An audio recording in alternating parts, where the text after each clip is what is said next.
Hey everyone, welcome back to Checkmate with Blake. Today we're going to continue our Journey to 2000 series. We're now at 1047 Elo, as you can see right here. We're going to be doing the 5-minute games as always with a full analysis afterwards. As always, if you like the video, go ahead and hit that like button, hit that subscribe button. It really helps the channel grow a lot. I do appreciate your all's support as always. We'll go right into this game.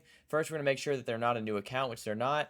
And we're going to play actually a Réti opening because I do plan on releasing a new Réti video very soon with some more advanced theory. Of course, we are going to go into some of this main line. I am curious to see how they respond to this. They do go with some things that I'm more familiar with.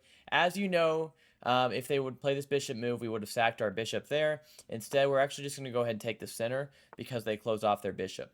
At this point, I like to just develop. You can consider castling. You can also consider bringing the knight out. We're going to bring the knight out and try to maybe play for the center here. So we'll castle first and potentially try to break for the center. Even though we wasted a move with a pawn move is what it seems like, we're actually going to take full control of the center now. And they've played passive moves, which is why we're actually wasting a move, or so it seems we're wasting a move. Okay, so they're trying to tempo our bishop, making our bishop go here or possibly here, and we have to make a decision. Because, for example, you may think, well, why don't we just drop it back? But then notice they will push, and then they will actually dislodge our knight from protecting this pawn. So we actually need to play this move to continue protecting this pawn in the center. At some point, we may also want to push, and maybe possibly here even. I'm just going to take a look at it. We have ideas like here, so that when we push, we can potentially attack this. We could also consider moving this way, so that if they ever push, we could take. Both are very reasonable. I'm actually going to try... Let me look at this.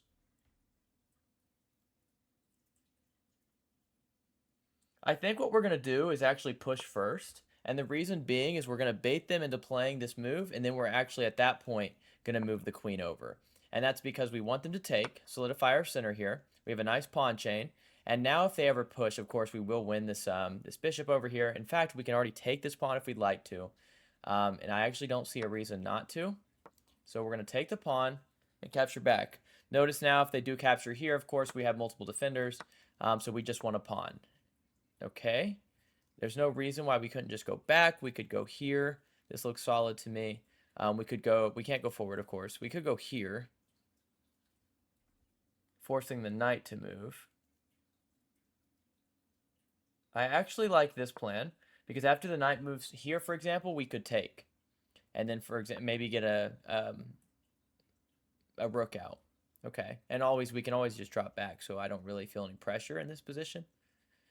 Let's see. Let's go ahead and actually play this move so that we're actually starting to kind of look at this piece down here, and now we can get our rooks out. Playing a pretty good game so far. I think both sides are playing a pretty good game. They do take, so we probably will take here first. And we could consider taking either direction. Taking here will allow us to keep this file open. Taking here will protect the center. This will also activate the knight, so that maybe we could play the knight move here.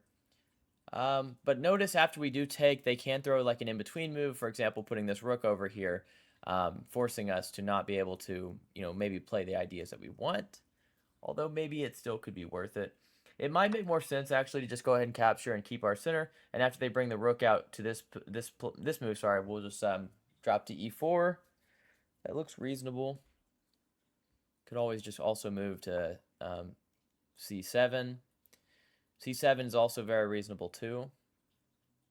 Either way is perfectly fine. I'm gonna go ahead and go here just so I can like kind of solidify my queen. We're up a pawn, and we'll just try and push these pawns up the board and convert that way. We actually want trades here, of course. If you don't know why, it's because we want to trade the pieces down. If we can trade the pieces down, since we're up a pawn, we will win this game. We'll convert this endgame. So my next plan is most likely going to be to bring these rooks out, maybe trade, or potentially go rook c1 and try and put the rook here.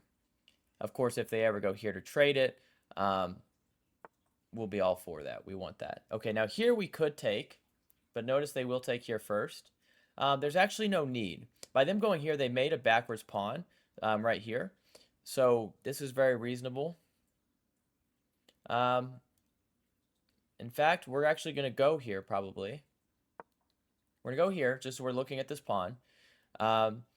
They can play this move, but I'm looking at maybe just dropping my queen back to one of these squares. You could go for a queen trade, but then maybe after they play this move, they're going to actually hold. They're actually going to win that pawn back. So instead, we're probably just going to drop it here, just continually looking at this pawn, and now we're looking for rook trades, because also notice our queen is protecting our a2 pawn. Okay. Let's just go ahead and go here, so that we're looking at this pawn still, and we're looking here. Now, they probably will play a move like this, and that's perfectly fine. So now we just have to decide how we would like to play it. I think actually now is the time probably to go here, so that if they ever move the knight, like if they ever move the knight, we would have traded, which is exactly why they took first. But now they can't move the knight because we'll win the rook. We're also still considering moves like here to attack this this pawn here. Okay, they couldn't do that. That was a blunder because we do win the rook here. And probably the game. They may actually resign. Actually, it's pretty lost because also once they move their king, we do have ideas like placing this here. Of course, not just yet, because notice the knight does cover it, but it is pretty much game over here. We could even try and maybe put a rook here. I'm trying to see if we could force a checkmate some way in there. Let's just go ahead and play a safe move, just so that we can't get any back ranks because we do want to move our rook. Okay, they go there. Now, how can we best attack, or continue our attack, I should say? Let's go ahead and get our rook out. I don't think that's the best move that I played, but I'm just looking at maybe playing something like this. Very simple. I don't know exactly the plan that they're going for here. So instead, okay, let's just continue our attack. I'm not sure, unless I'm just completely missing something, which I really don't feel like I am. We're just going to add some pressure here and try and checkmate the king. So they really need to continue guarding this. So since they didn't, now of course we can't be fast with it, right? I guess we would lose this, lose the rook. So maybe we play here. Although then they take. I'm sure I have some sort of checkmate. I don't know that I see it. Okay, let's just start with a silent move. So we'll go here, threatening actually this checkmate right now. So we'll just go here, and we're actually threatening a checkmate, which I actually guess they can move here. I'm sure there's a checkmate somewhere along those lines. Maybe even consider something like this. Okay, let's go ahead and take now. And if they play here, obviously we're probably going to continue. Maybe this is just a checkmate. Again, I'm not really 100% sure. I'm just trying to figure. Oh wait, this looks like a checkmate. Okay, yeah. So this would be a checkmate. And a pretty good game overall. We're going to go ahead and analyze. I think we actually played a very solid game. And then I played the Réti on purpose because I kind of wanted to show a little preview, because we're going to obviously be playing I'm going to be showing an advanced Réti theory. If you liked the first video, the first Réti video, then you can go ahead and watch that too. So we can, of course, we play our Réti opening, and we go into this main line where we play c4. If you don't know what I'm talking about, I'll attach a link to the description, or actually, if you'll just look like right up here, I'll actually have a link above to my initial Réti video, so you can learn how to play this. But after they take, we go here, and they play knight f6. Now, after I took, I did say that if they were to play bishop g4, we would have sacrificed. Of course, we would. It should be a brilliant move. And, of course, after they capture back, we'll go here. After they move, for example, we will take. And if they take back, we will take this way. And notice we actually are up a pawn already. So if you don't know, I have a ton of traps just like that. So go watch that initial video if you haven't seen it, because there's a ton of nice traps, nice tactical ideas. Of course, they go ahead and play e6. We just take the center. It's very principled. We develop, they castle, and we castle. And here's the position where I think we have a very solid position. We have more space in them. They have some bad pawns. And we're ready to actually just take the center, which is exactly what we do. We go ahead and take it immediately. Of course, queen c2 is what the engine recommends. Probably because after something like b5, we can play bishop d3. And now notice we are prepared to push this pawn and maybe get it to here. So if we just play a random move, like let's say bishop b7. Now when we play e4, if they do not play the move h6, we will play here and attack this. So like let's say they play a random move, we will go here. And after they move, we will actually be able to win this pawn. So I hope that made sense. Of course, I'm going to go back a little. We just go ahead and strike. We take e4. I like to take the center. I like to take space. As I said in the video, if we were to drop back, they would win this pawn. Not immediately, sorry. They would win this pawn through playing b4, attacking this knight. Notice they're attacking it now, and after we move, they will win the pawn. So instead, we do play the correct move, which is bishop d3, protecting this pawn, and they go bishop a6, which I did feel like was a little bit of a mistake.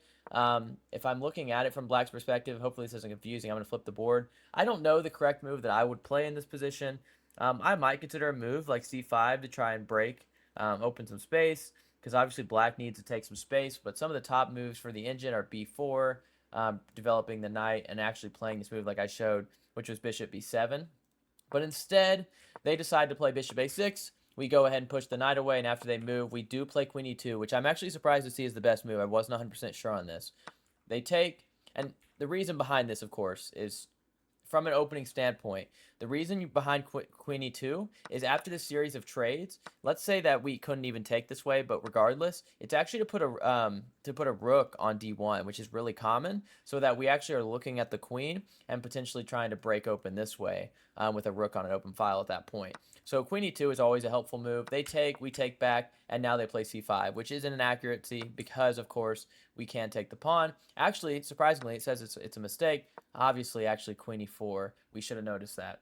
I should have paused to actually see if you guys would have found that. Queen e4 threatens a checkmate in 1, but it also threatens the rook. So, of course, after they block, whichever way, whether they go here or here, we're actually going to take their rook in the corner. So I actually missed. Wow. Well, of course, actually, sorry. Here will en passant continue the threat. So if they went this way, then we would take the rook in the corner. I actually missed that. I should have taken time. We had 3 minutes and 47 seconds, so I should have found that. But instead, the obvious move went out to me, and it was like, just take the pawn, which is why we did, which was a mistake. We actually would have won the game much sooner.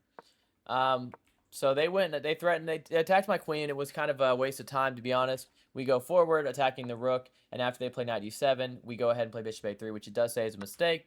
But, of course, they decide to kind of weaken their position. Instead of taking, most likely, I'm flipping the board again just to kind of look at it. Yeah, they should have probably tempoed my queen. It does want rook b8. It wants the other rook to come in. My queen's not in a great spot here, but it was designed to just kind of have a backup square. But, of course, they decided to relieve the tension. They take the center. They take in the center, and we take back. And now we go ahead and take here. I was considering, of course, taking this way, but as you can tell by the top engine line, I was worried about this move because now, let's say we just run away, whatever, it's fine. Notice, actually, first of all, we're actually losing if we would have played that way. The tempting idea behind putting the knight here is like, first of all, after we move, if they play a random move, obviously we have a fork. But the real idea behind bringing the knight here is if they did not play, like, let's say they went, I don't know, rook here.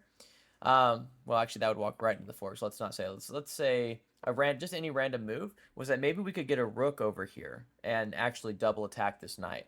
But, of course, taking with the pawn was better. We keep a strong center, and we keep it simple because we're up a pawn. They attack, we go back, and now we go here. Of course, I did consider en passant, but I did not really want their knight to come out like this, even though this is a pawn that we'll be able to attack. So instead, we just go forward. We just kind of shuffle around a little bit, and I go here just to kind of keep the pressure. And after they go there, we play this move, just trying to bait them. Of course, if they were to move, we actually would probably trade down here since I'm up a pawn. So instead, after they play this move, they take, and here's the position. We're winning clearly, and especially winning clearly now that they hang a rook.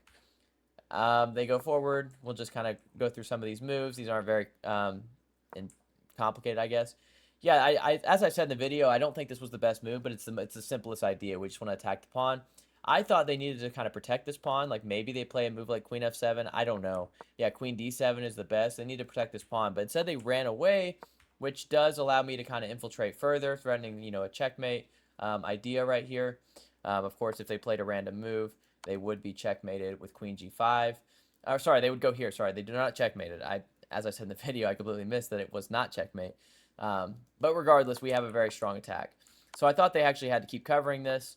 They go for this attack, and now we do take, and it is checkmate with the knight supporting the queen here, the rook cutting it off, and then, of course, they're just completely smothered in this position. So I hope you guys found this video pretty enjoyable. Stay tuned. I am posting a new Réti video, like advanced theory with some ideas, some tactics I did not show in the first video. So if you want to see it, stay tuned. I'll have it posted here shortly in just a few days probably. And if you haven't seen the initial Ready video and maybe this video inspired you to go play it, I will again after this video. If you stay till the end, you'll see a pop-up somewhere along the screen that'll show my initial video. As always, thank you guys for watching. If you haven't subscribed, hit that subscribe button. It really helps the channel grow. Thank you guys so much.